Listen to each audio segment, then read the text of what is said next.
Folks, tonight we come to you live from an electric stadium, Australia, for the second semifinal. Australia versus England.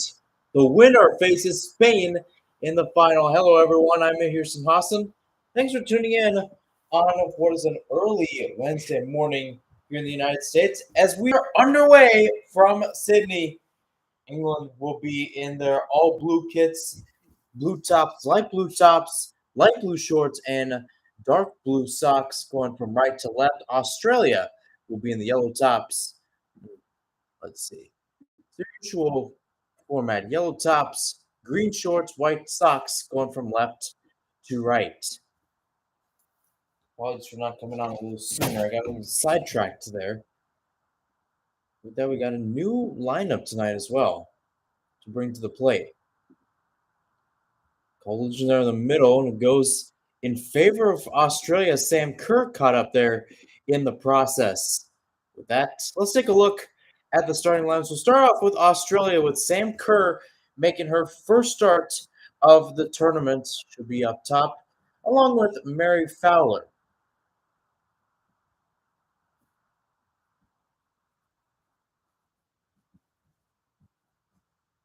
Your midfield will be Caitlin Ford, Kyra Cooney-Cross, Katrina Gorey, and Haley Razzo.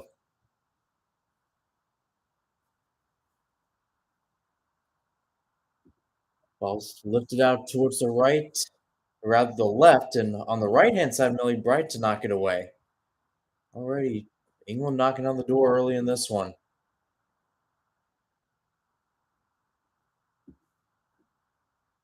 The one that goes the other way. So as I mentioned, so Caitlin Ford, you also have Kyra Cooney-Cross, who will be sliding in the midfield overall. Got Katrina Gorey,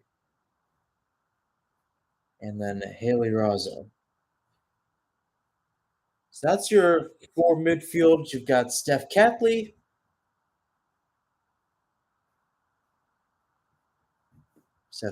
there.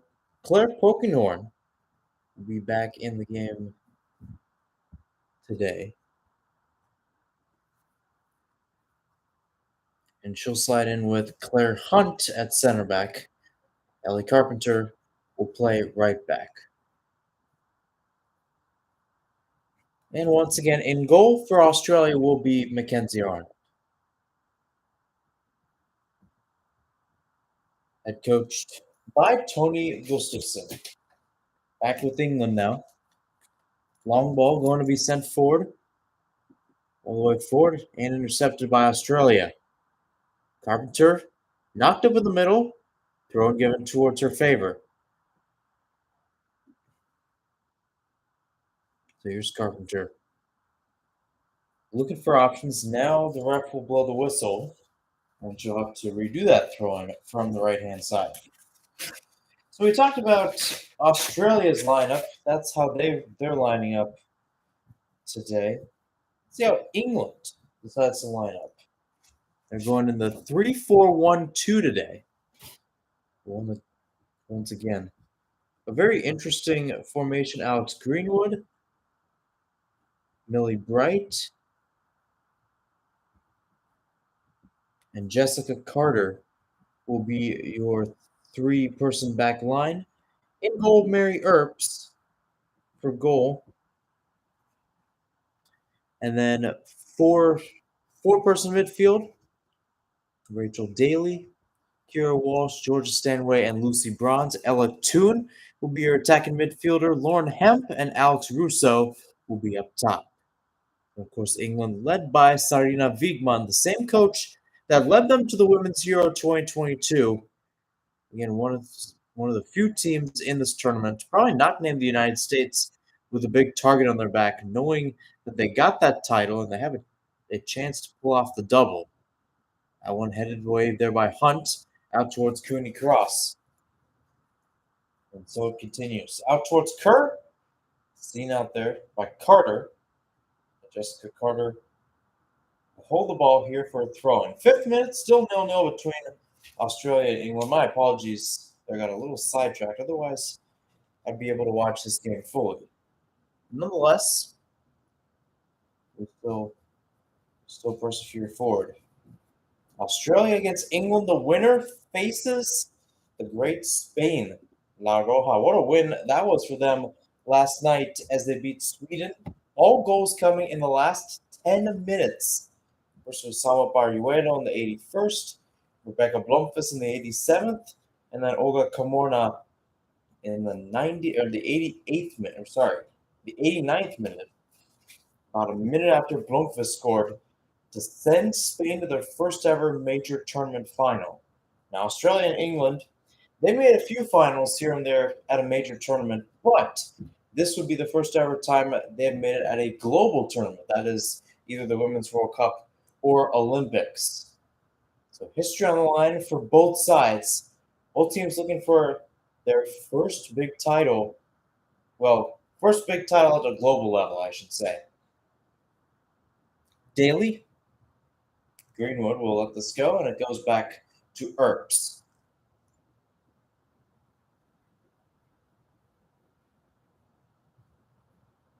Loose ball play back. Kerr gives pressure. Earps will play forward. 6 minutes through this one, still 0-0.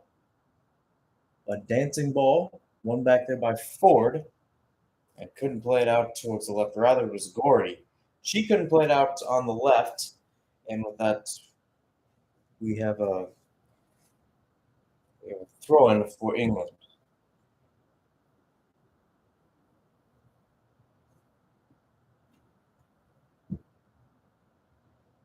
Ball bounces high in the air, knocked away, but given up.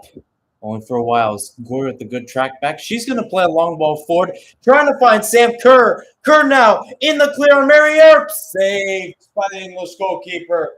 Sam Kerr trying to get defense to attack just like that. She was on side there, but what a chance. Now, I think when Gory played the initial ball, Kerr was offside, which I think a lot of people expected. One of the few times we've seen Sam Kerr today really show up in the moment. And actually stand corrected. She did start against, actually, no, she did not start against France. So this is the first start Sam Kerr sees in this Women's World Cup. England on the other side. Russo knocks it down out with Lucy Bronze. We'll knock around there. Back with Bronze. The FC Barcelona star. Walsh. And Bronze will knock it back all the way back towards Millie Bright. He's kind of been assuming the captain duties in this Women's World Cup. An interesting lineup there. Ella Toon making her first start of this Women's World Cup. At least that, or her first in a while, I believe. And then you got Lauren Hemp and Alex Russo. So a couple of changes for Sarina Vigwan. No Lauren James. She's been a usual starter in this Women's World Cup, but then got red carded against Nigeria, so she had to sit out the game against Colombia. She's back available today, but she sits on the bench once again. So interesting move by Sarina Vigman, but also shows you how you want to play. This one's pipped in towards Stanway, and this time Arnold makes a save the other way. What a chance nonetheless, and now it's time for the home side to get some pressure. This time, actually, it was a good pipped ball, too. And Georgia Stanway from the midfield with a great run. Yeah, great knock by Arnold. And the first time we've seen Stanway make a run like that today. As we approach 9 minutes in this one, both teams starting to get shots on goal as England has a corner. Alex Greenwood, outswinger into the box. That's headed up. Still in the chance there. That's another good header up by Hunt. Still in the area it goes. Carpenter down there. Hemp couldn't get a shot. England's trying to argue there was a handball, but Hemp and the English are not going to get it. What they will get, though, is a second try of a corner kick. Actually, rather, it will be a throw-in here. Rachel Daly to take this on the left-hand side. I mean, your left wing back for today, but should operate more like a left midfielder, to be honest with you. This one knocked forward. Play made, free kick. That first yellow card of the match. And that will go towards Alex Greenwood. Taking down Sam Kerr. It's a smart foul there. It's a foul that should be made in that sort of position to stop the counterattack the other way. That's a smart foul. That's a yellow card you want to pick up if you're Alex Greenwood, especially knowing that you're a center back. You're higher up the pitch. You have to make that stop, especially against a player like Sam Kerr.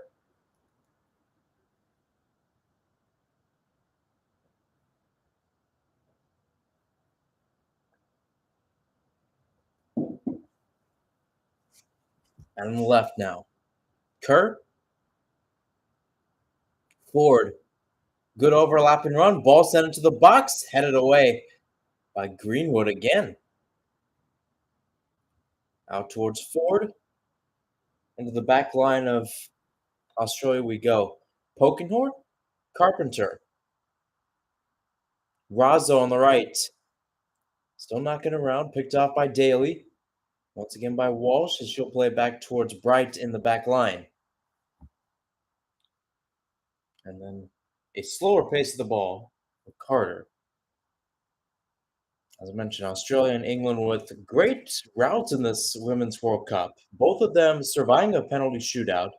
Australia 7-6 over France in the quarterfinals, which happened to be the longest penalty shootout in World Cup history, men's or women's. England with a 4-2 penalty kick win over Nigeria in the round of 16. Beat Colombia 2-1. As this one sent high into the box, Carpenter will swipe at the ball, send it towards the touchline, and she clears it away. Only as far as Kerr, who tried pipping it out towards Razzo on the right, but it's seen out. But Australia trying to change defense to offense, and in other words, go on the counterattack, not working to fruition that much.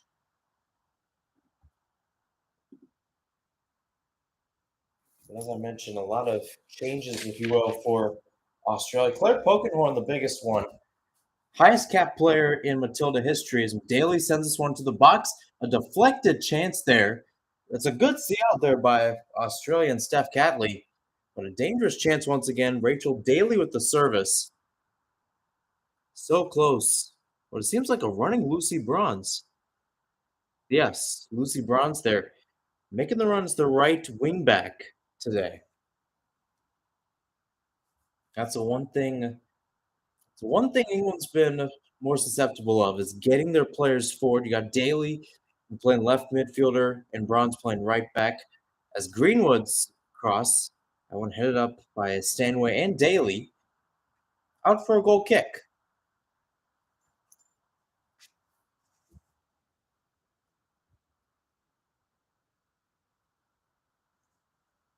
So basically, the two changes Tony Gustafsson made going into this match is Claire Pokinghorn, with her first ever, or one of her first ever starts of this Women's World Cup. As I mentioned before, I believe she's got 157 caps in Australian history. That's really good overall. That is first overall in Matilda history. So it's a great chance for her to show off her craft and show off her leadership in a match like this. So that's one. And the same goes for the second substitution, and that's Sam Kerr, who's been dealing with an injury as this one's played through towards Hemp. Hemp now inside the box, cutting inside before it goes out on the end line. Now she looks for options, can't cross it in. She'll pass back towards Carter.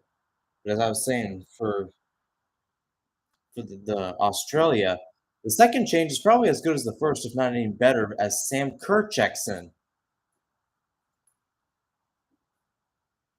So Sam Kerr checks in. Of course, the Chelsea lady, but more importantly, captain of the Matildas. And in the last two meetings, well, the first one against England on April 11th at Brentford Community Stadium, and then in the 2020 Olympics when England played as Great Britain, you had Sam Kerr scoring in the big moments. She scored the deciding goal in the match against England in London back in April 11th as Australia won that 2-0. And then she also scored a brace against Great Britain 4-3. The Aussies won in Japan. All the way back towards Earps, and Kerr had to have, rather, Earps had to evade Kerr, who was pressuring. was actually Haley Razzo. So we got Sam Kerr, Haley Razzo, of course, playing on the right, as this one is pipped out by Carter. Couldn't find her player, I believe Russo. Out for an Australia throw-in. And with that, we are 15 minutes through the match. Still 0-0 between these two sides. Karakuni cross, a good run, goes down. Ref says play on Razzo. Couldn't get a touch to it, but luckily Carpenter with a dashing run to keep it in play. Carpenter tried playing through back to Razzo. That's knocked out by Greenwood. Throw in for Australia in the attacking third.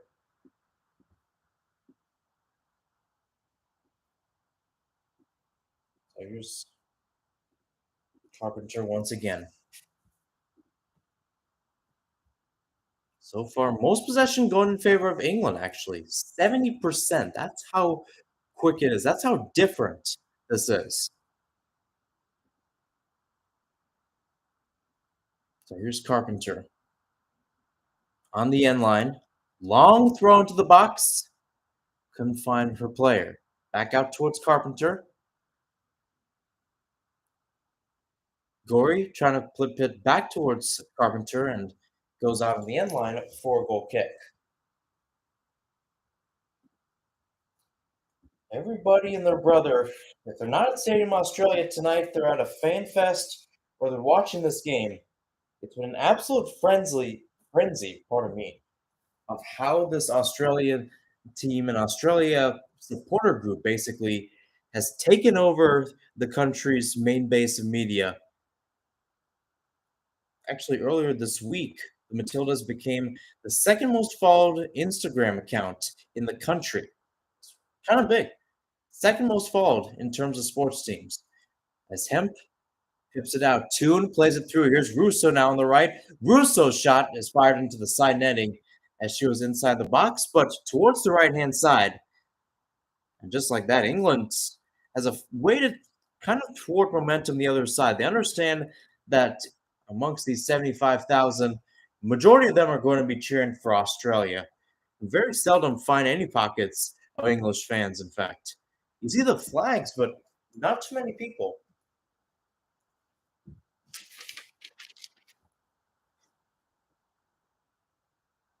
By the way, England with a 3-4-1-2 tonight. No changes from their win against Colombia. The only time that a team in this Women's World Cup knockout stage came back to win and advance. Only time it's happened. England conceded the first goal to Lacey Santos in the 44th minute. Lauren Hemp got the equalizer right before halftime and the stoppage time. And then Alessia Russo got in the 63rd.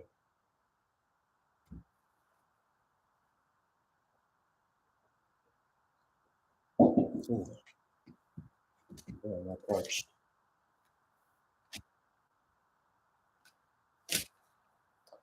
Free kick for Australia at midfield. Sent forward. Fowler can't get to it. Carter's poked in the face. And interestingly enough, it's going to go against Carter. I couldn't tell how it was. Yes, Fowler kicked out her right shin. At least it appeared it would be, and Carter was kind of hurtling in with her head. Trying to draw contact there. I didn't see much. So that might be why it went in favor of Australia, or rather in favor of England. Actually, that would make sense. Sorry. What happens when you call a game at 3 a.m.? Ford plays through, can't find Kerr. All the way back towards Carter on the right-hand side. And a layoff there towards Millie Bright, and then Alex Greenwood again. 19th minute, now 20th minute of play from Stadium Australia. Close match, intense match so far, but still 0-0 between these famous rivals. Of course, when you look at this from the global perspective, there are so many games and so many sports that these two are rivals in, right? Cricket is one that comes to mind. Rugby is another. Now it goes to women's football. This is the fifth all-time meeting between these two sides. Australia, though, took the last matchup April 11th at Brentford Community Stadium. They won 2-0. Sam Kerr with one goal, the first goal, that is, and Charlotte Grant with the second. Kerr is on the pitch. She's starting today for the first time in this Women's World Cup. She's been dealing with a calf injury, which has caused her to make appearances off the bench, knowing that she's not ready for matchday fitness. On the other side, you also have Charlotte Grant. She was the one that scored the second goal for Australia in that victory. So throw in now for the Aussies. Callie pipping it up, a little too high there for Gorey, as one back by England. Greenwood, Walsh, back with Greenwood. Bright and Greenwood again. Own private game in the back half of the pitch. England very content to hold possession. It's also their kind of way to thwart the crowd's momentum as well. Here's Daly. Toon. Cutting inside. It's a good work there by Hemp. Getting around the ball. Ball played through for Russo. Now inside the box. Russo dancing around. Cleared away. All the way back, though, for England. This one sent in and easily caught by Arnold. Able to get the through before Russo could do any further damage with it. But better production, though, by England. First, Hemp going around, finding Russo, cutting around the ball before it was Australia to clear it away. There's actually a nutmeg on Hunt, too, while you're at it. Fowler, down the line, can't play for Kerr. So you got Mary Fowler, who's playing a much different role today. You got Sam Kerr. And again, the biggest question is how long do we see Sam Kerr in this match? There was really no indication from Tony Gustafsson as to whether or not, like, how Sam Kerr would be played in that match, or rather in that match being this match.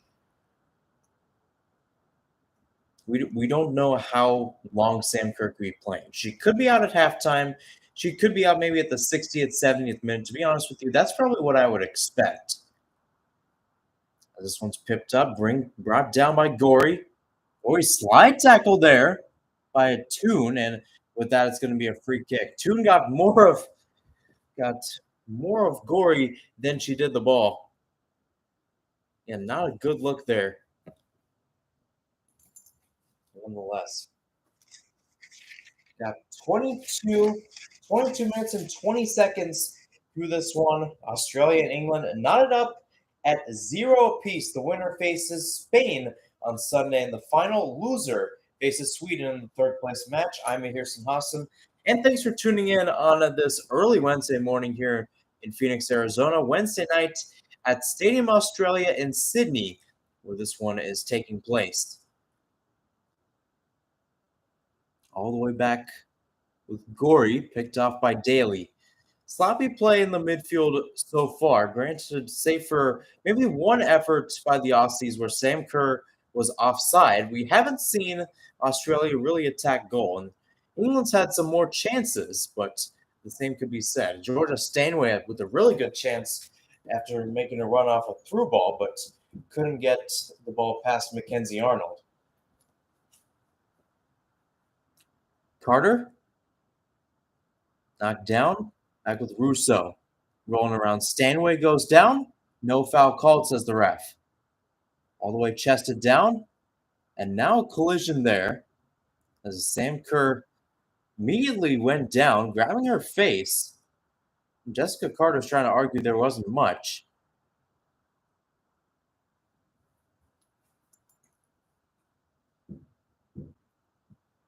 And might have been a smart draw too by Kerr. Understand where Carter was putting her leg there. Not necessarily. I mean, if there's anything that caused the reaction, it was probably more the ball than Carter. But nonetheless, ball lofted high in the air before Turazo back post, easily caught by Earps.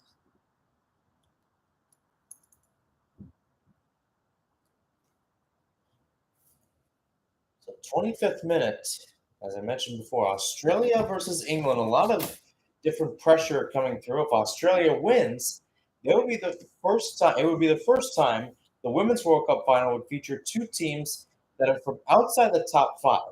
That has not been seen at the men's level since 2006 when Italy faced France. And a lot of great quotes A lot of great implications going into this match as well. Here's England on the attack. Player goes down. Hemp recollects. Hemp being pressured by Gory. She'll knock it back. Walsh. Greenwood. 35 yards out. Lofted back post. Arnold with the catch right between Rousseau and Bronze.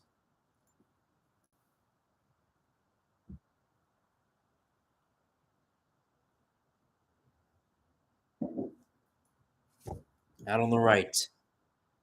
Good dancing around there by Carpenter. And deflected off of Hemp. That's what they're going to call it for now.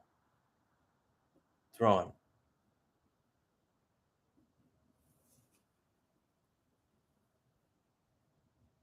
So Ellie Carpenter will take the throw in here for Australia. Actually, pardon me, it will be a free kick. Claire Hunt, the one to take it. Hunt's one of the few players, the only player in the starting lineup, I believe, that actually plays in Australia, playing with the Western Sydney Wanderers. That was one of the few Australian sides touted in this lineup. The other one, I believe, being Sydney FC, if possible. I could be tripping. Yeah, Sydney FC, though. Courtney Vine plays for Sydney FC. She made some appearances as a starter earlier in this Women's World Cup. More importantly, she was the one that scored the game-winning penalty in that 20-kick shootout against France that led to Australia making it to this stage. Daly goes down, and again, a very open game when it comes to fouling, but at the same time, you can understand that the pressure is high on both sides to do well and to do well with fervishness.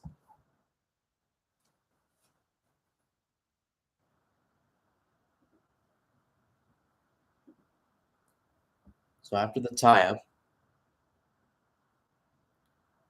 back we go. 27 minutes through.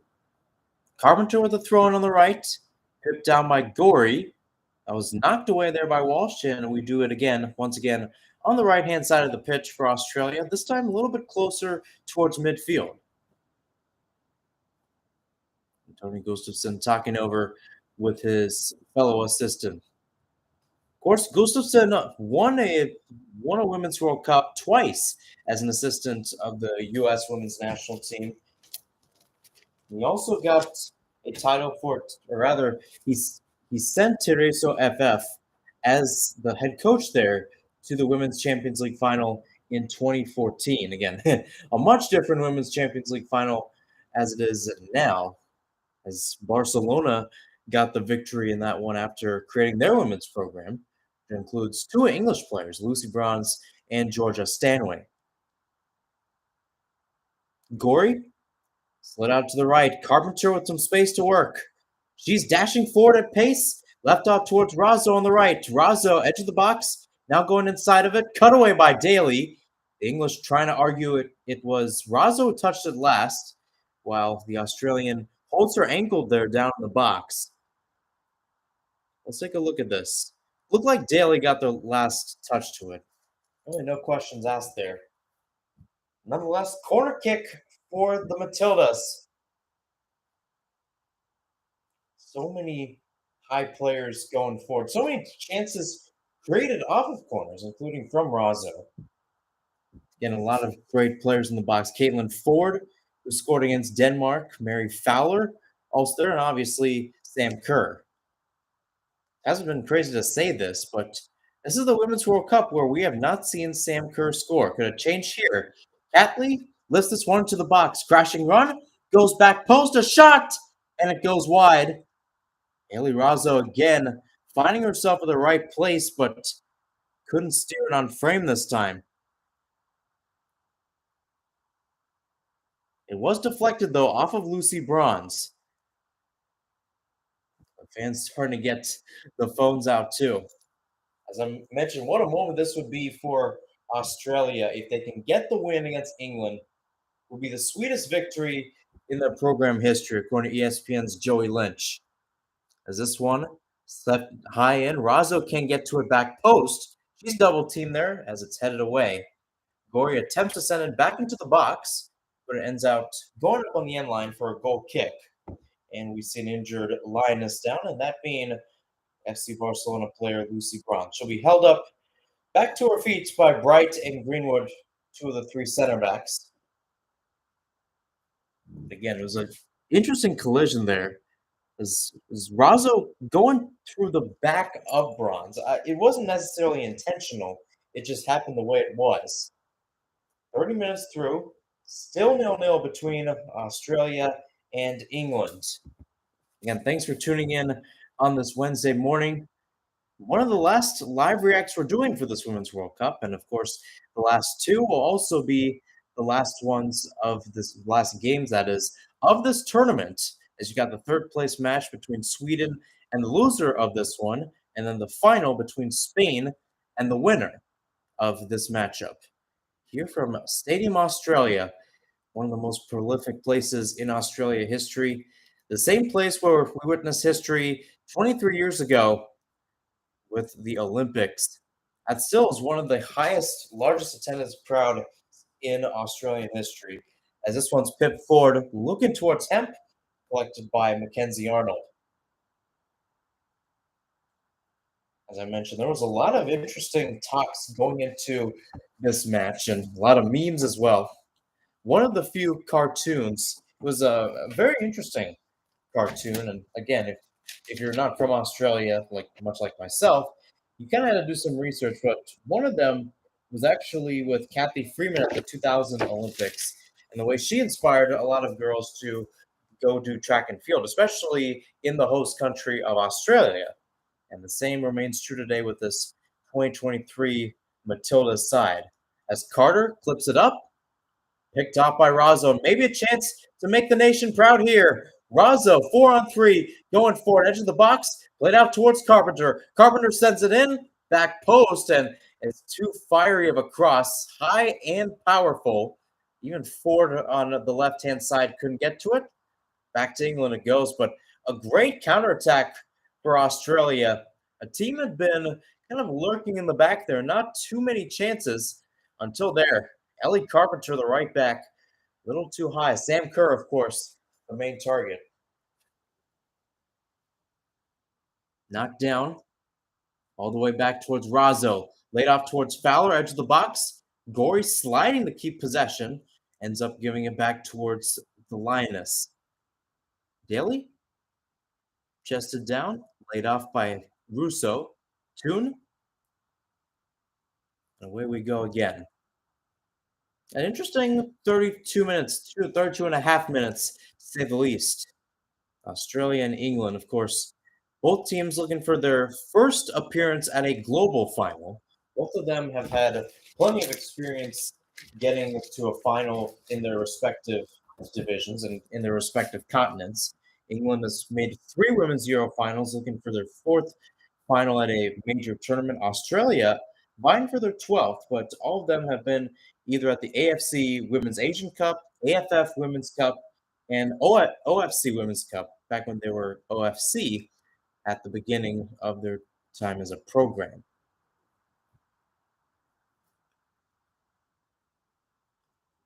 34th, Cooney Cross, knocking it around, lifting it forward, softly lofted ball, and not the best touch by Razzo as it goes back towards midfield and Toon. Russo, off the turn, good tiki-taka as it finds its way out towards Daly, towards the attacking third on the left-hand side. England decides to play at contempt. Pedantic pace as Toon crosses it in, headed away by Pokinghorn. Out towards Carter. And that might be the interesting dilemma, if you will, between England and Australia, where half of England wants to get goals, but the other half of England basically just wants to stop the momentum from more than the 75,000 that are rooting for Australia. And that's how this game is going to end out the way it was. Kira Walsh even talked about it in media availability yesterday, the fact that they want to try to slow down Australia. They want to try to keep the place quiet. She actually said, quote, "When you're fighting against the crowd, I think it's a nice feeling."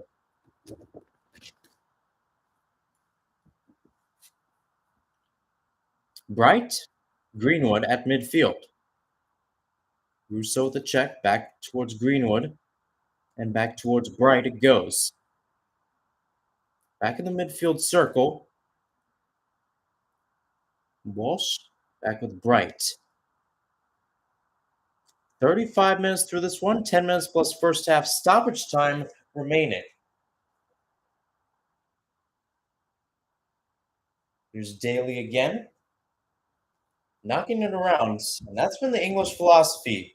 Now they start to go forward. Daly can't cut it back off Razzo, who came charging in. Throw-in once again for the English. And the Lionesses have made appearances now in the semifinals in 3 consecutive Women's World Cups. First being in 2015, where they lost to Japan. Inside the box, a shot, and it's in the net. Goal for England. And there is a silent stadium, Australia. Ella Toone got the ball inside the box, a first-time shot. And England is up 1-0 on Australia here in the 36th minute. The possession has come to fruition. And now, as I mentioned earlier, not too many Lioness fans in the building. You can hear them now, though. A big goal for this English side.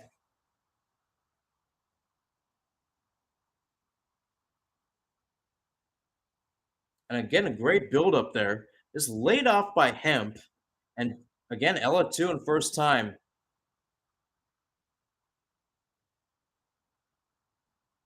Is right in the box, right in the spot where you want it. Not much Mackenzie Arnold can do. And now Australia has to pull off something that only England has done at this Women's World Cup. And that's win a match in the knockout stage after conceding the first goal. It only happened once, and that was with Colombia. So just as I was about to mention it, 2015, England lost to Japan in the semifinals 1-0. In 2019, they lost to the United States in the semifinals 2-1. They can get a win against Australia. It would be huge for their program. As Fowler flips out towards the left. How does Sam Kerr, Caitlin Ford, and the crew respond? Here's Ford taking the ball up, crossed in, can't find Kerr, only as far as Karakuni cross. Laid off there towards Gory. She takes a shot from distance, and Earps able to catch it before it crosses the goal line.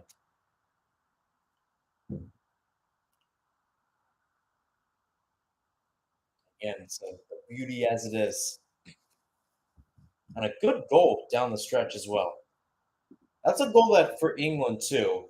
You know, we've seen this with different teams in this Women's World Cup, where you ask them that you're going to get possession. Do you try to go forward? And more importantly, for the team that doesn't have possession, do you get the goal to officially put pressure? Russo, or rather Razzo, fighting there. Now it's with Russo. Stanway, played out towards Bronze. Walsh, good knock around as it's back with Bright in the back line. Greenwood, Daly. Knocking around continues for England. This would be big if they can go up 2-0 here on Australia. Would kind of wreck my plan of, as I actually said before the match, that to be honest with you, I would be surprised if no team is fighting for a game winner or an equalizer.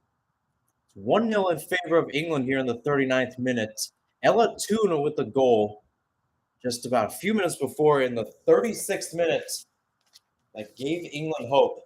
They've pulled up majority of possession in this match, and now it has turned in for a goal. Walsh, 1-2 with Toone. Walsh is knocking around back with Toone. Can't find Hemp. It's probably the closest. As it was played through, goes out in the end line. And back for a goal kick for Mackenzie Arnold in Australia. Again, another interesting point. Australia has not advanced or gotten a result of any kind at this Women's World Cup when they have conceded a goal. So it's another interesting point for this very interesting matchup. 40 minutes through this one. Greenwood, Bright, back in the back line, all the way back to Mary Earps in goal. Greenwood and Bright. English team ranked number 4 in the world. They remain the highest team available in this Women's World Cup, with Sweden, the number 3 team, going out yesterday to Spain. What a moment this would be for England. Again, you had the football's coming home chance officially brought back. First time either the men's or women's side won a major tournament in 56 years. That was such a great match unto itself. Kira Walsh with a great ball. Ella Toon had some great chances in that one, too. And then it was Lena McGould for Germany to tie it up at 1-1. Chloe Kelly got the winner in extra time, and the rest was history.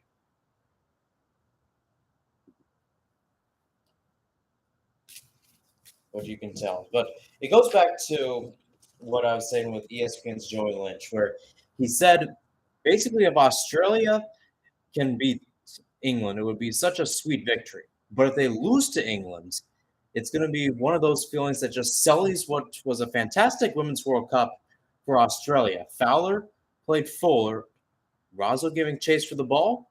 And it's another C out there, an easy C out there by Greenwood and crew. Goal kick.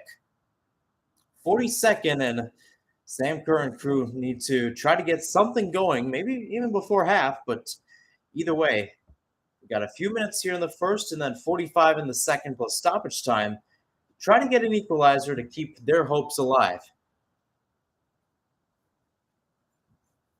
A lot of English fans starting to pop up wearing their red hats, their white kits, trying to represent the Lionesses amongst the dark yellow, the dark green, and yellow kits representing the Matildas. This one lofted all the way forward, brought down, brought up. Hemp, knocked out by Bronze, throwing Australia towards midfield. Left-hand side of the pitch.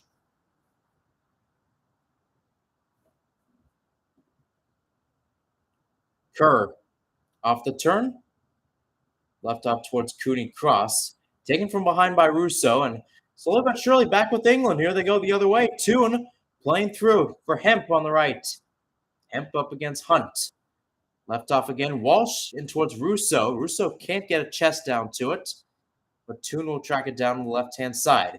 Here's Daly, right-footed cross back in the box. Russo at the header, and despite it being saved by Arnold, it's actually Lauren Hemp with the chance. Either way, she did push down one of the Australian center backs. It was a good ball sent in, too. It's just that push down was kind of unnecessary, but it was understandable. Hemp needed that space to go forward. Tried to head it down past Arnold, but couldn't get it to go. Greenwood, pressured there by Razzo. Bright, pipped out towards the left, and seen out. Throw in for Carpenter at midfield.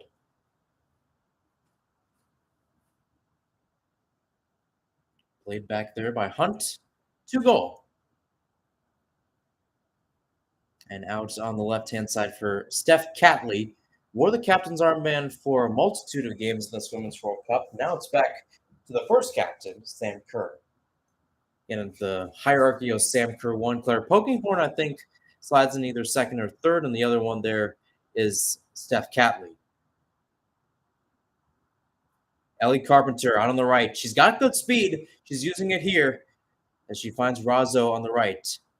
Razzo back into the midfield for Cooney Cross. She sends this one into the box. Back post. Headed away by Bronze on the end line to evade the touch of Ford. Corner kick for Australia. 45th minute. What can the Matildas do here? They're in need of a goal. And again, very similar to how England played. Well, kind of sort of similar, kind of sort of not. This being the third corner kick of the day.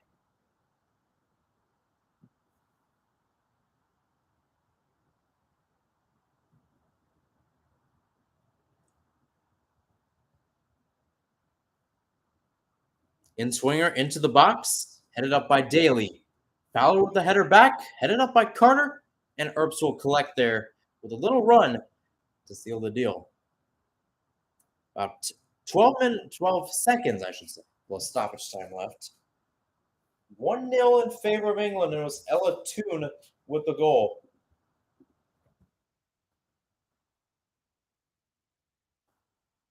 I talked about this before. Again, correct me if I'm wrong. Ella Toon scored in that women's Euro final. Am I right? And then, of course, they had a great performance against Sweden. 4 goals.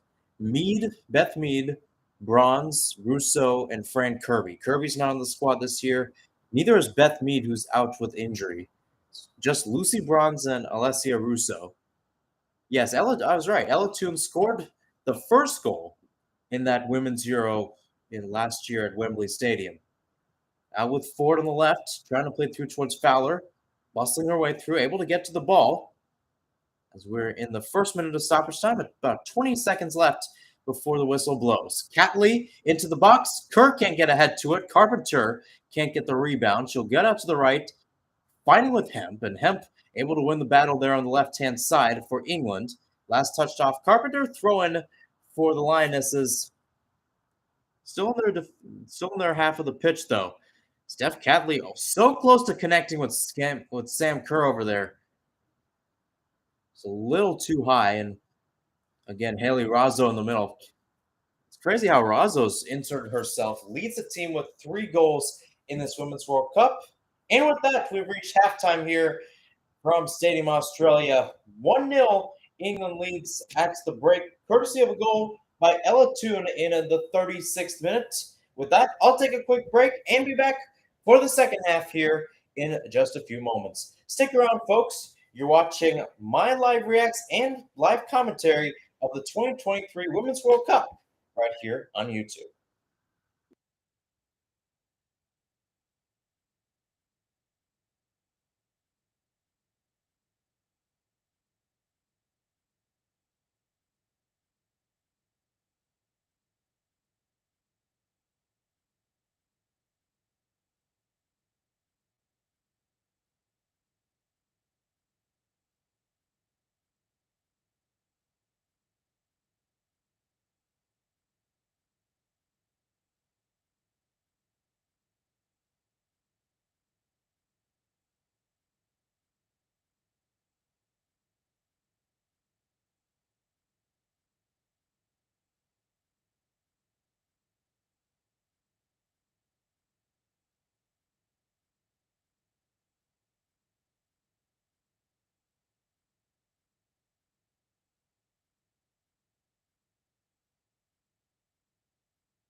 45 down, 45 to go from Stadium Australia as both teams are back out of the locker room.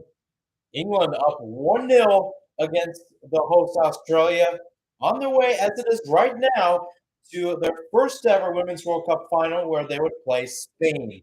I'm Mihir Sinhasan. Thanks for tuning in on this early Wednesday morning here in Phoenix, Arizona. Wednesday night in Sydney, where the final will take place on Sunday. England trying to stay in Sydney for what should be a great final between them and Spain. If it ends up happening, Australia could come back and grab an equalizer in the next 45 plus stoppage time. They would be the ones facing Spain. Meanwhile, Haley Razzo picks that one off, and here come the Aussies the other way. Numbers going forward for Australia, numbers going back, more importantly, for England, as that one's pipped out towards Steph Catley on the left. And out again for Ford, hustling against Lucy Bronze. Caitlin Ford scored the game winner against Denmark in the round of 16 matchup. Got her 30th goal for her country all time. Ever since then, not much. The back line it goes. Claire Pokinghorn back with Catley. Checking there with Kyra Cooney-Cross and her fellow center midfielder Katrina Gorey, who sends it out towards Ellie Carpenter on the right-hand side. Greengrass ahead. She'll take that space, crossed into the box, can't find Kerr, and Bronze will see that right towards her goalkeeper, Mary Earps. And that's been the story of the game, as I mentioned before, where there's just a little bit of a knack here and there. If there's one person or one player that really can get into Mary Earps' head, it's Sam Kerr of Australia. Of course, the last two times she faced Mary Earps, one when Australia played England earlier this year at Brentford Community Stadium. Kerr scored the deciding goal in that one, and then in the 2020 Olympics. So a couple years ago, Australia played Great Britain, mainly made up of England players, which they won 4-3. Sam Kerr had a brace in that matchup. Not only that, of course, there's a little bit of rivalry between two players, that is Kerr and Earps, back at the club level, both of them in the WSL in England, Kerr with Chelsea and Earps with Manchester United.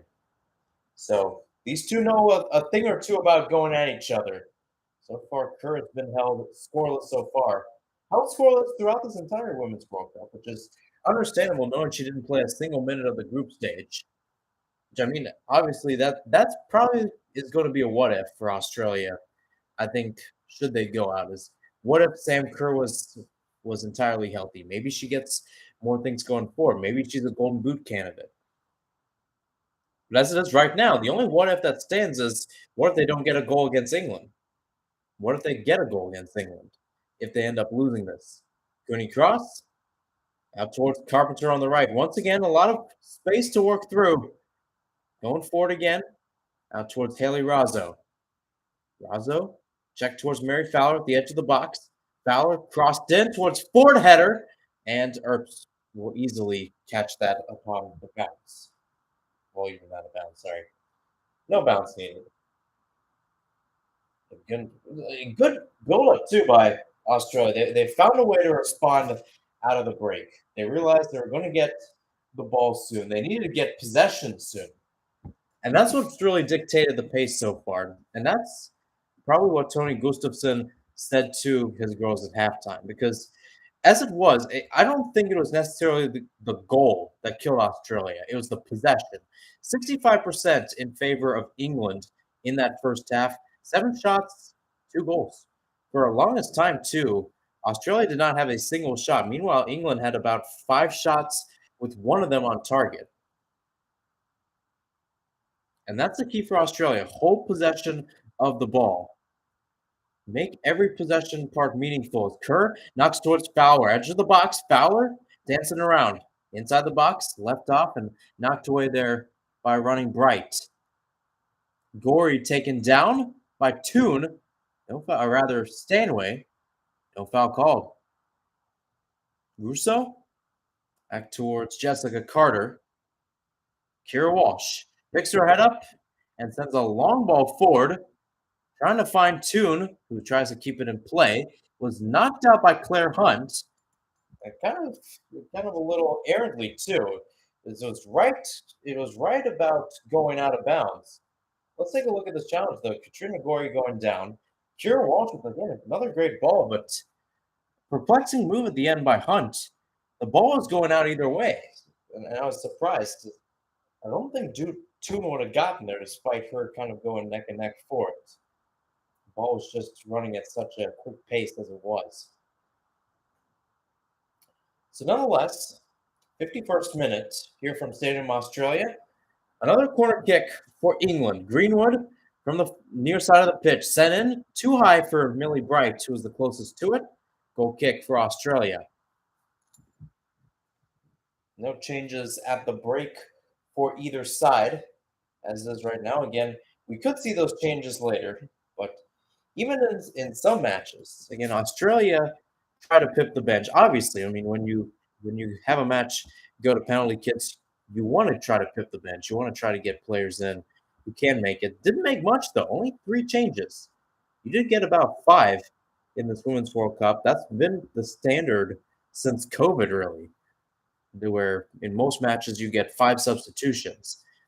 As here's Lucy Bronze on the right, lifted high, headed away there by Hunt. Fowler to track it down. Gorey, Catley with a knock. Settled in some space, another long ball forward and out for an England throw-in. And as I mentioned, England has done quite a good job when it comes to being the ones to score first in matches that matter. They've been doing it a lot.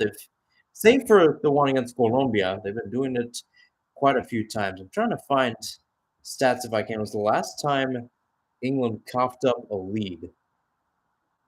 In the women's finalissima earlier this year, April 6th, England scored the first goal. It was actually Ella Toon who scored it. She scored it, and then it was Andressa for Brazil that got the equalizer, but England ended up winning the match on penalties. So that was one matchup where England, despite scoring the first goal, coughed up points in the end. And despite getting the result, it did show them losing that. Another one was November 15th, a friendly.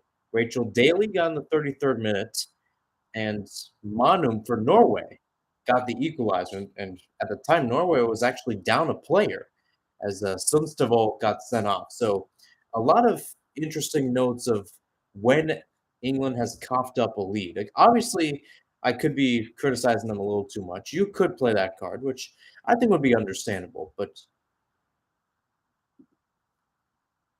it is interesting to note, though, every time that England has drawn, and more importantly, when they have scored goals in that draw, England scored first, and the other team responded. And that has been the case for the past 2 years. So that is the entirety of 2023, the entirety of 2022. 2021, they didn't have any draws. So here's Fowler. Going forward. Is this the breakthrough for Australia? Cooney cross out towards Rosdo on the right. Overlapping by Carpenter. She'll play there on the right-hand side. Greenwood, though, to intercept. Did she take a touch? I don't think she did. Okay.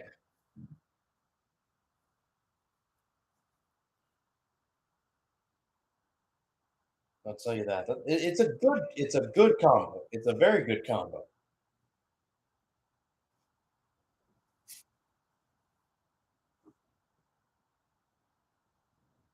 Headed back by Hunt. Carpenter. Cut out towards Gorey. Into some open space in midfield. And now once again towards Catley. Leadership needs to come through for Australia in these moments if they want to get a winner, or rather an equalizer in the spot here. 55th minute, 1-0 England leads. Ella Toon with the goal. I should remove that message. We are well back from second half. We're about 10 minutes into the second half, but it's been an interesting matchup so far. We had an interesting matchup yesterday between Spain and Sweden. Spain scoring all the goals being scored in the past 10 minutes of that one. First Spain, then Sweden, and then about a minute later, Spain with the winner. Could see the same here today. This is a very high-powered, very high-profile matchup. As Catley pips, Carter pips it back. It's a good play by Stanway to keep it in bounds. Hemp on the right-hand side, up with Walsh back in midfield. In the defensive half for England, Walsh back with Bright. 56th minute. The objectives remain the same for both sides.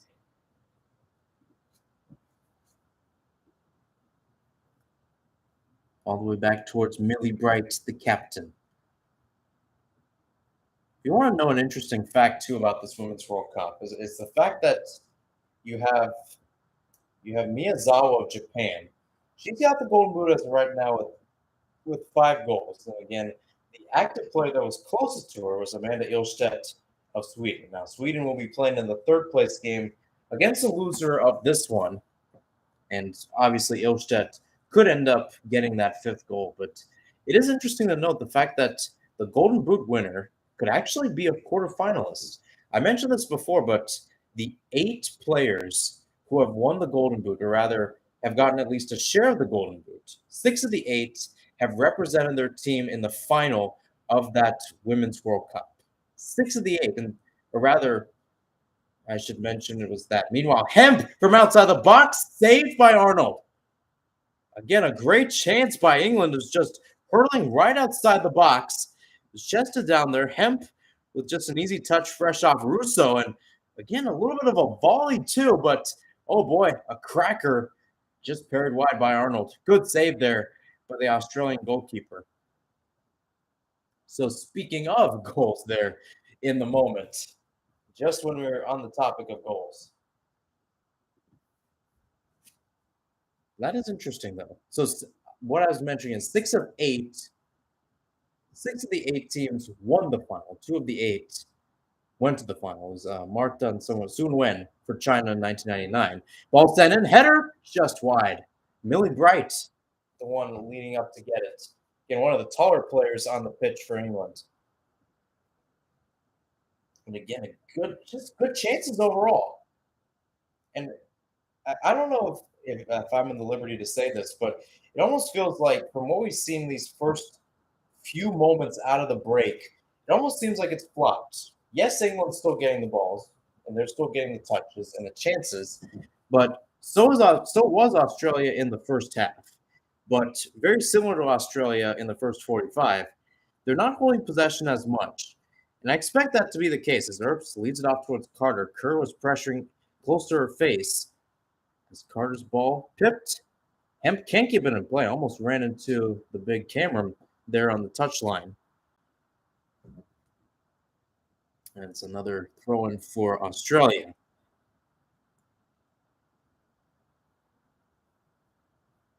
Catley with the throw. Again, numbers dancing around. Fowler trying to go for open space. She's got the ball here at midfield. Fowler going forward. Played through. Kerr dancing on the ball. Tried playing it through. Looking towards Ford on the left. Knocked out by Bronze. Sent all the way back towards midfield by Earps.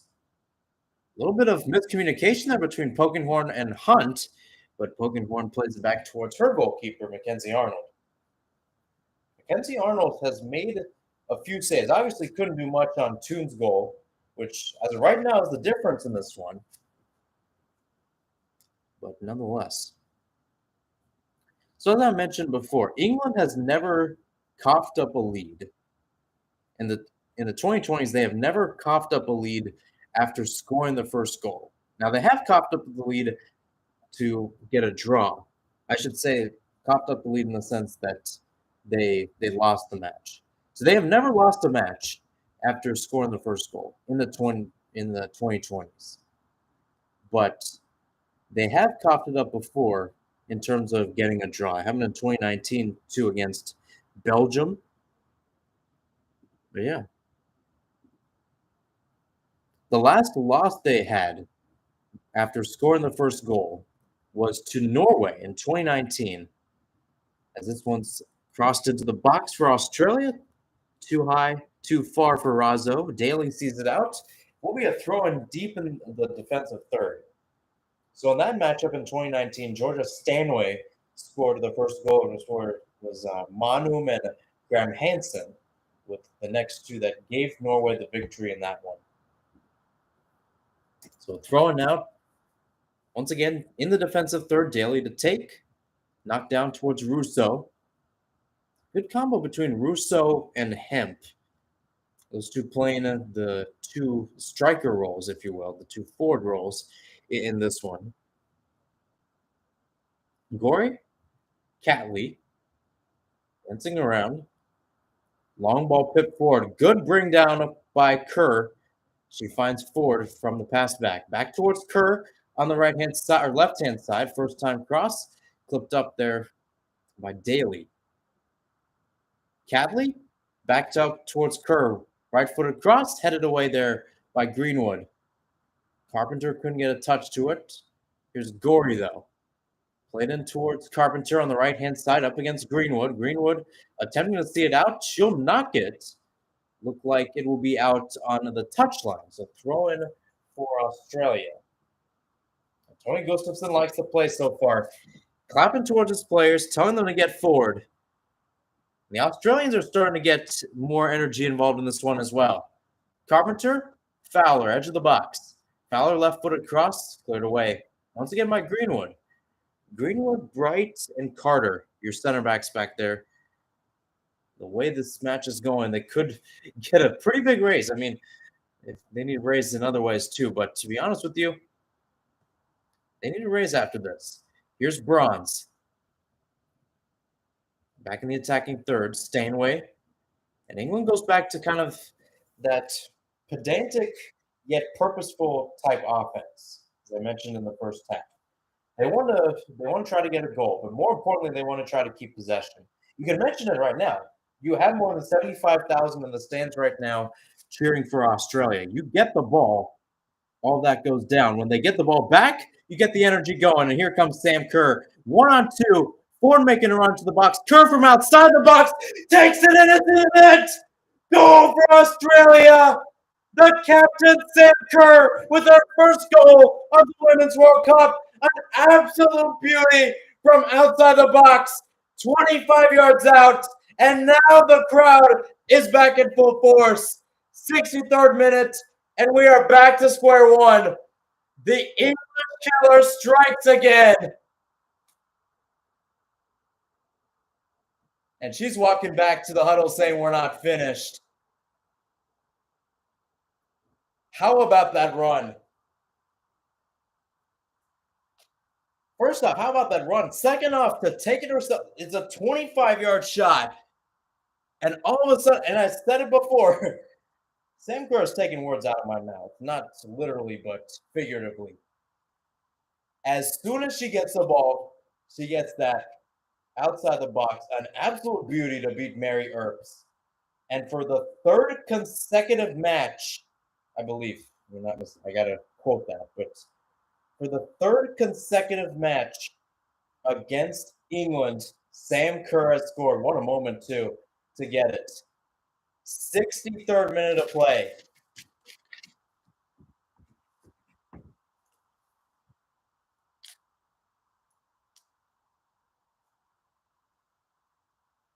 And how about that? So once again, England, as I mentioned before, the craziest thing is this happened like for the past few draws now. Wherever England has scored goals and they drew a match, they score the first, they allowed the second. As I mentioned, 2019 is the key. So Australia obviously could come back. We could see some changes. But, big goal. 1-1 between Australia and England. Sam Kerr with the goal. Sam Kerr with the goal in the 63rd minute of play. Maybe they want more. Here's Caitlin Ford on the left-hand side. Gets a touch around Bronze. Bronze with the last touch. Able to see this back towards the end line and cleared only as far as Cooney Cross of Australia. Back with Kerr again. She's inside the box. She's hurtling through. but it's cut away last second by Carter. Kerr's trying to argue she got, well, rather, it was Carter who got the last touch. Let's see. It looked like Kerr. It looked like Kerr there.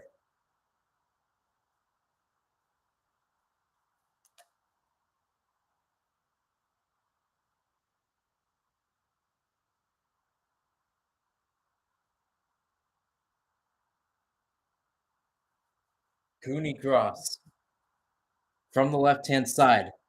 Whipped into the box, punched away by Earps, and it looks like the ref had a problem in the middle. Nobody was moving there in the middle, so that's how you could tell there was something off. Here Walsh and Steph Catley will get a talk there. And Walsh, known for wearing the captain's armband at times for England, and of course Catley wearing before when Kerr was off the pitch. Cooney cross for take two. Whipped in high into the box. Earps just has to punch it away. Fowler to retreat on the right-hand side. Edge of the box once again. Fowler left-footed cross. Dribble down, knocking it away.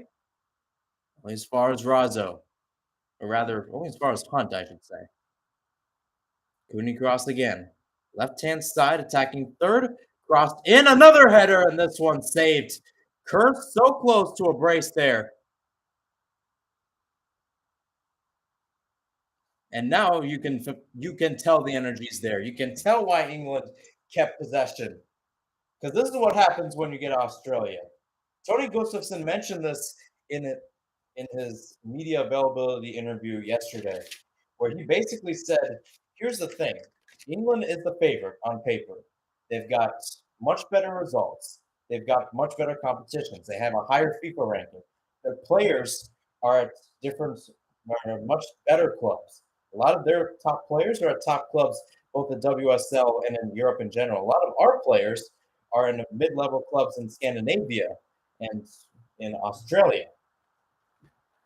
Well, this is what he had to say for how this game could go. He was like, here's the thing. The one thing we have that they don't have is the support and belief from the fans. And he also said in response to saying, is the fan support pressure or privilege? He said, quote, we look at it as a privilege that so many people believe in this team. And he also said that we are getting carried from underneath and built up in their belief in us. So now this is the Australian wave. Started from a little minuscule from the fact that this team would be hosting the Women's World Cup. Obviously had a few undulations of its own, starting off with the Sam Kerr injury. A lot of questions were being asked. But Australia persevered. Sam Kerr came back. Canada was taken out 4-0 by Australia in their final group stage match. And then Australia did the work. Beat Denmark 2-0 in the round of 16. And then it was a penalty shootout win over France. Now they're tied with England. England looks for a response. Bronze's cross flicked on, so close to goal. Arnold looked like she tried to get a pot to it. She couldn't. Luckily, there was nobody back post for England. Otherwise, that could have been 2-1. So close. Yeah, they could have actually gone in off a cross. That was so close to goal. Didn't ring off of it. The closest player there was Lauren Hemp, but she was a few yards away.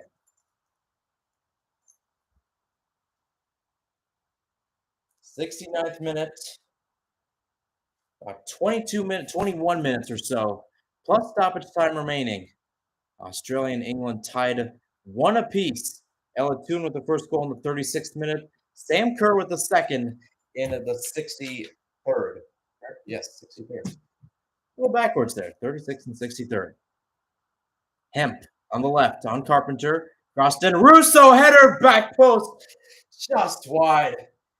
So close. Just grazed wide of the net. Again, a great build-up. A chance for England to really take the cake here. So close. Again, Mackenzie Arnold, there's basically left in no man's land if that's on target. So close for Alessia Russo. Buckle in, folks. Long ball sent forward. Here's Kerr now. It's by Earps.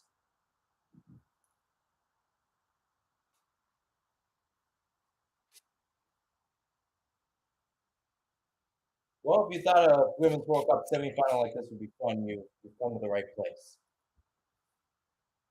No changes so far. And to be honest with you, knowing how both teams are playing, I don't really see the need for a change. Obviously, if a player's not doing well from a stamina or an endurance perspective, go ahead. But in terms of the match, this game's going pretty close, pretty good. Hemp pressure for the ball. Hemp with a shot, and it's in the net.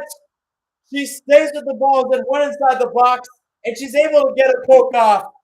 Lauren Hemp, just like that, with 20 minutes left to go in the second half, England retakes the lead. And the few Lioness fans have gotten back up on their feet. A silent stadium once again from Stadium Australia. And yeah, Tony Gustafson can't believe it.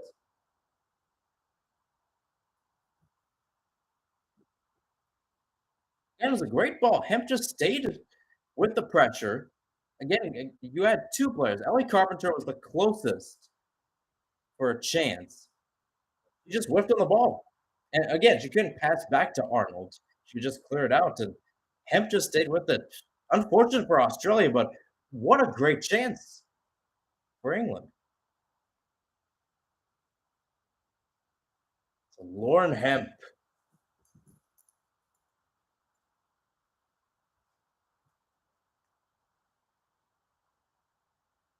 And that, folks, I mean, if you're a forward listening to this, if you check the highlights for this one, that's why you always stay with the ball when you're pressuring, right?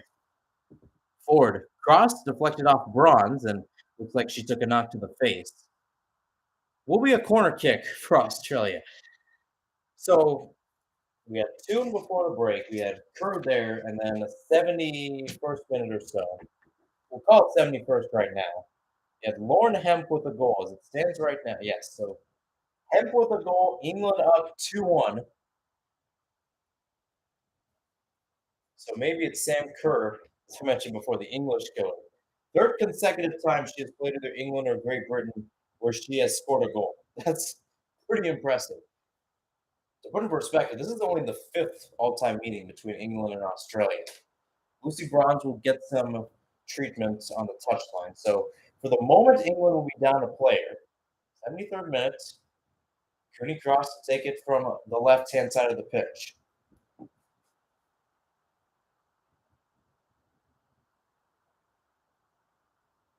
Right arm up, right foot into the ball to cross it in. A little too far for, looked like he might have number 5. That, or rather, it's number 15. Claire Hunt, the closest to it.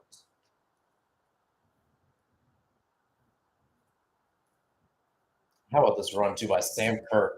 Great shot too. I mean, the fact, and I think that's where it's like my excitement comes from. It's not the fact that she scores, it's the fact of how she scores.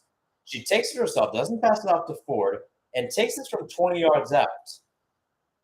But now the Aussies have to do it again if they can. So that's where that's where the intricacies start to play a role. How about that too?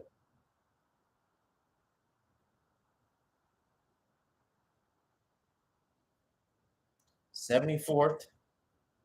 Ball back towards midfield. Fowler and Ford. Ford, long ball. Once again, trying to find Kerr. Kerr tracks it down on the left. Back with Ford. That was a good cutaway there. Stanway taken down there as she was playing the ball forward, but that free kick for England. 75th minute, line is up 2-1 on the Matildas. Ella Toon started off the scoring in the 36th. Sam Kerr got the equalizer in the 63rd. And then it was Lauren Hemp in the 71st that made England retake the lead. Again, give credit to Stanway. Give a lot of credit to Stanway on how she played the ball going forward. The long ball once again suited Ford. Giving chase to Russo. Can't see this nor get a touch to it. Goal kick for Arnold. And once again, Australia is in dire need. Dire need of a goal here. I mentioned this before. So there was that Game against Belgium in 2019 for England, right? It was a 3-all. England got the goal. They were up 2-0, and then Belgium got 2 goals before half to make it 2-all, and then it was actually Belgium who actually took a 3-2 lead before it was England who got the equalizer. So it was actually 3 unanswered by the Belgians before the Lionesses got a point. They needed a point to pull even there, interestingly enough. But again, so many chances overall, right? So maybe a chance again for Australia. Right-hand side for Carpenter. Lifted in, headed away by Greenwood. Fowler, the main target there. Hemp, hipped out, seen out. Hunt sees it out. At least it looked like she saw it out. She didn't. Here comes Russo the other way. 1-on-2 right now. And Russo knocks it around. She'll play it back. She didn't have much real estate to work there. Stanway now, staying away from distance. Well, stand that close to the crowd, and mind you that they are playing this in an oval stadium. So goal kick. We talked about that. Sarina Wiegmann, arguably one of the most successful, if not the successful women's head coach in the game right now, at least when it comes to recent success. Led England to the Women's Euro final and a Women's Euro title in 2022. Led Netherlands to the Women's Euro final and a title in 2017. And led the Dutch to the 2019 Women's World Cup final. Russo, Toon, back with Russo. Edge of the box. Russo deflected shot. Arnold can't get there in time. So a corner kick now for the Lioness.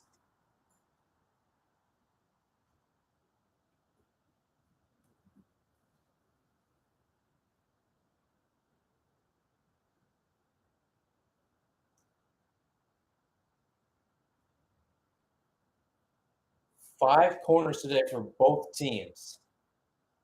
Both teams still hurtling inside the box.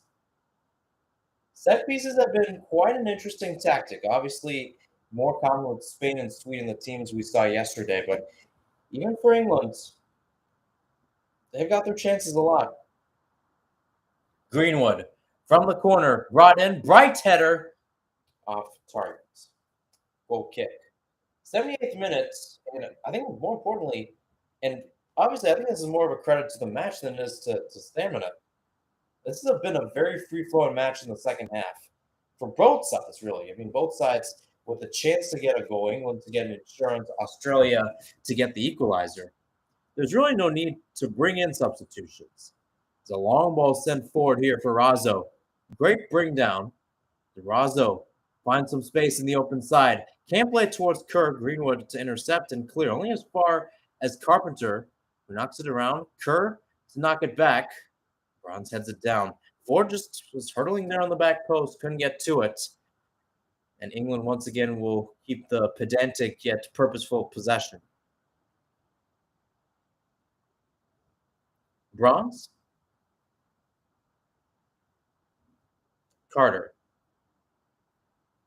Bright and Greenwood. So there's your back line in the defensive half of the pitch for England.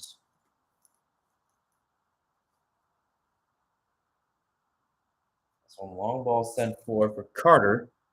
Here's Hemp.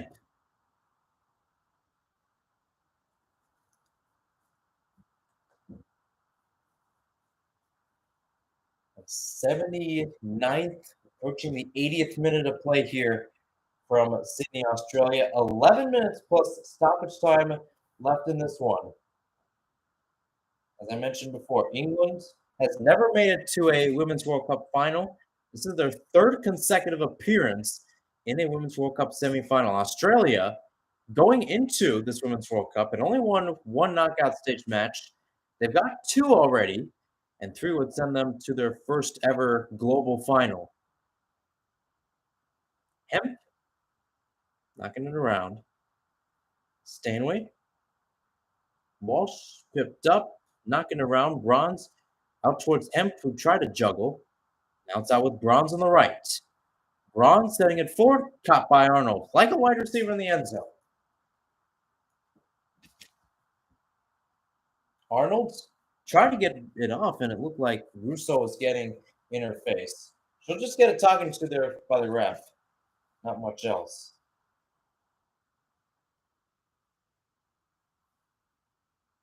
Now, and now we'll see a substitution. First substitution of the day, and I believe it is going to be an offensive one. Claire Polkinghorn, obviously well experienced player, making one of her first start in a while in this tournament. She'll be heading off. Emily Van Egmond, who's been playing forward and midfielder throughout this Women's World Cup, she'll head on. And a player who made her debut for the squad in 2010 is actually in the AFC Asian Cup, where there are only 600 people in attendance. Today, almost 76,000 in Stadium Australia, one of the most prolific stadiums in the nation. What a moment this would be, too. She talked about it as well, where she said even when she was dreaming, she still wanted to represent the crest. She always wanted to represent the nation as a whole, even when women's soccer didn't get the type of love it deserved in the country, and by the country, by the fans in general. Now they've got the eyes of the nation upon them, the eyes of Down Under upon them, and to some extent, the eyes of the world upon them. 9 minutes plus stoppage time. They need an equalizer to keep their hopes alive and send this to an extra 30 minutes. Otherwise, England is on to the final. Ford on the left, hurling around. Catley with the overlap. Cross deflected, stays in bounds as Bronze will hurdle out and see this out. Cleared it for throwing for Australia. Ford. Fowler, edge of the box, pick forward for Kerr, and it's just headed over. It's a great run, and Sam Kerr just used it off the back part of her head, which caused it to go a little too high. It's a little bit more on the noggin. That's two. That's a good run too. And the other thing too for Australia is they have the players, right? You got Cooney Cross, you got Gorey. They've got enough players back there where Kerr can essentially act like a striker. She doesn't have to play back there as a player to lift service. Meanwhile, here's Kerr getting the ball back, leaves it off. Here's no, a shot there, safe. Rebound is right towards Van Egmond, but it's cleared away right before she could do anything. Pardon me, Haley Rozzo is actually off. Courtney Vine is now on. I don't know when that happened, but it happened. So my apologies. But a good chance there for Vine. Had the initial chance that was saved by Earps. Oh, so close. But you can tell the chances are coming. And it's just a matter of time if they keep on persisting. For England, again, that possession really wouldn't hurt you that much. Obviously, from a neutral's perspective, it does change the perspective of the match. But from their perspective, it doesn't. The only way the perspective changes for them is if a goal is scored. 84th ball went out on the right touchline, so it's back with Australia in their defensive half.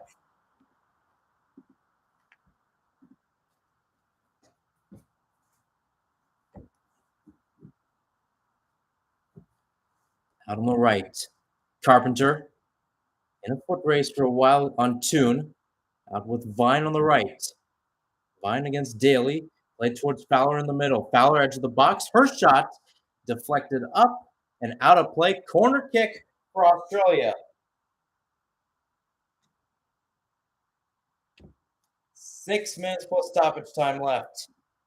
The energy starting to go back in favor of the Matildas.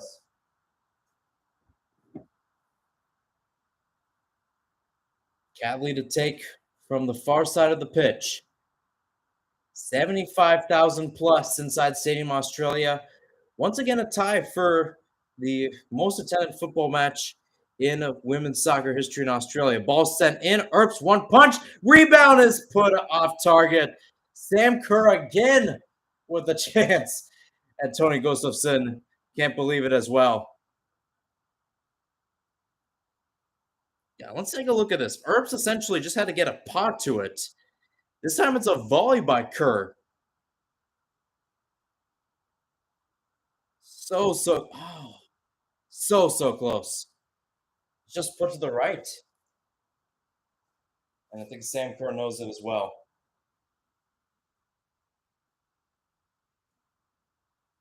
Fowler with a header, Vine track back. Now with Carpenter, or rather Cooney Cross.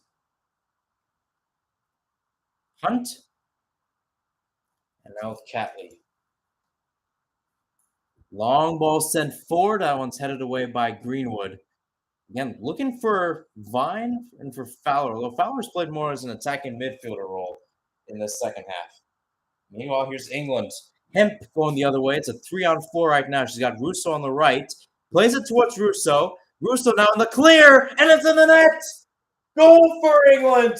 And now Stadium Australia is completely silenced. Right on the counterattack, Lauren Hemp and Alessia Russo.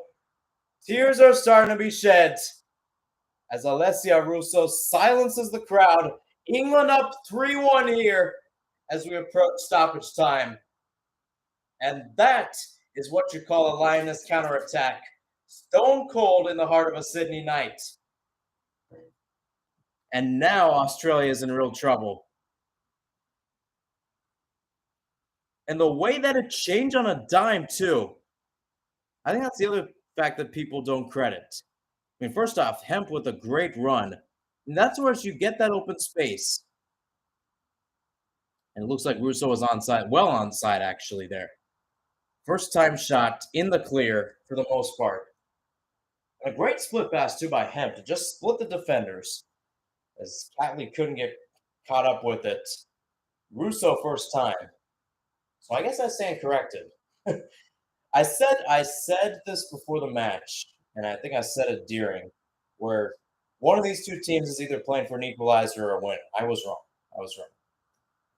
But hey, credit to England. Serena Wiegmann's enjoying it, that's for sure. Not too much joy coming from her face, as we've seen her throughout the years. So that's a good sign. And hands on knees, head down for Sam Kerr and the Matildas.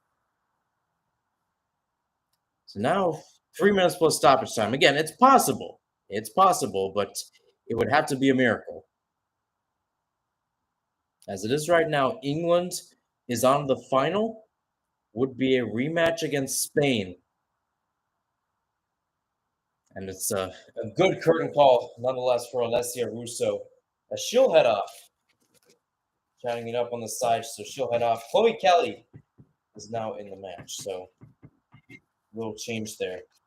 And a change for Australia as well. Katrina Gorey off.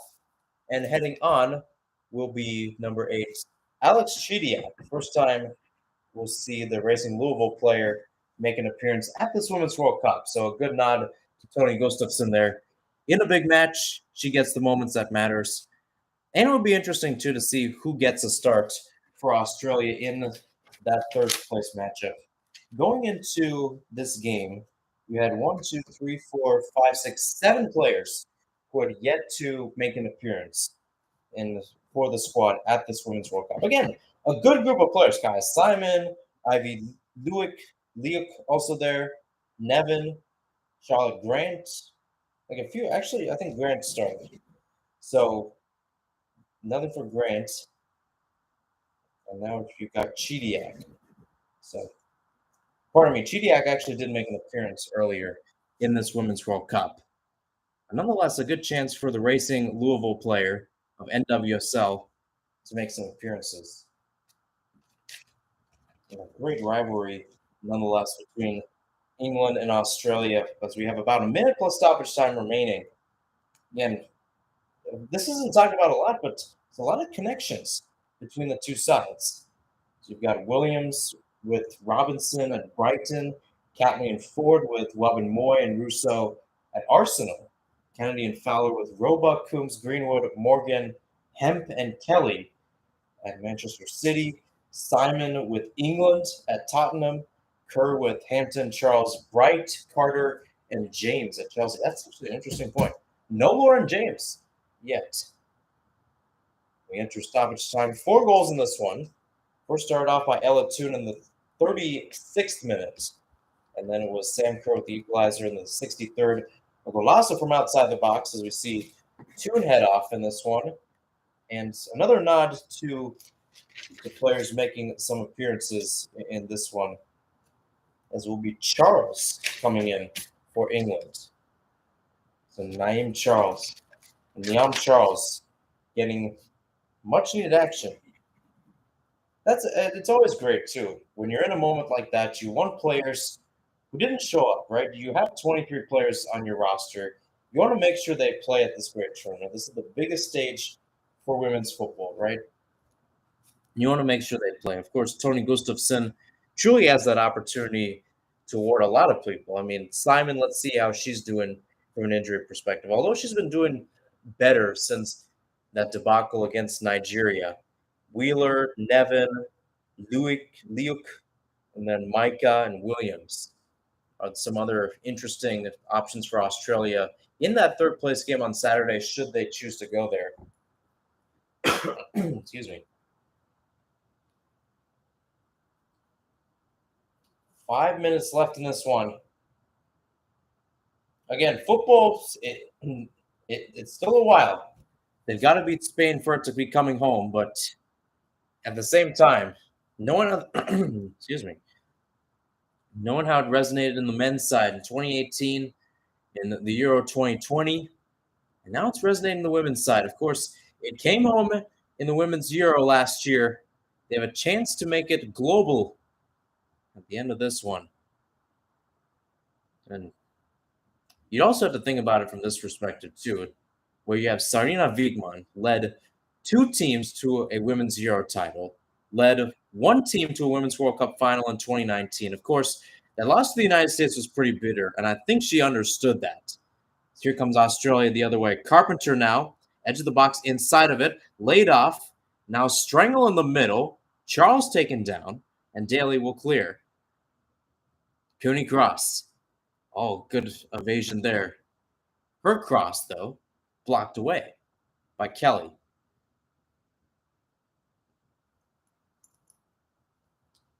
Four minutes left in this one. That was a good chance there. It was actually, sorry, not Charles. It was Chidiak with a chance. Chidiak, whatever you say. Here's Ford on the left. Cutting around, cutting inside, knocked away by Toon.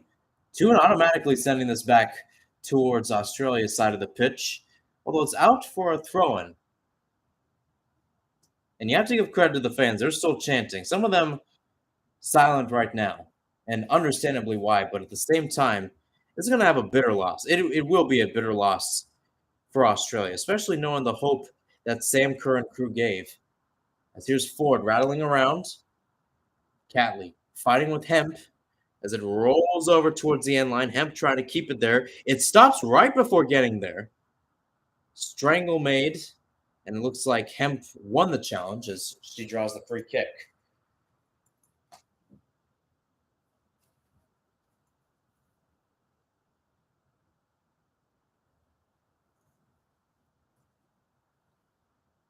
Again, a good battle down the left-hand side. Left-hand side for Hemp, obviously.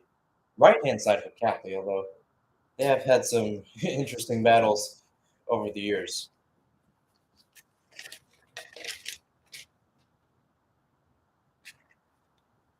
So back to Arsenal, or rather Australia's side it goes. Pardon me for the slip up. 2 minutes left, and now we have 2 balls on the field. And it looks like a yellow card's given towards Chloe Kelly for time wasting. Pretty calm game when it comes to yellow cards. That's only your second yellow card of the match, versus by Alex Greenwood on a pretty tactical foul to knock it away. Speaking of knocking it away, Lucy Bronze intercepts the pass, and now England can go into chew clock mode, if you will. Kelly in the corner, knocked out by Catley, throwing for England, and you'd probably expect the Lioness to see this one out from the same corner. Could go over to the opposite side, but I expect that corner to be heavily worked in the next 80 seconds or so. Stanway lost the ball. Ford with the throw-in.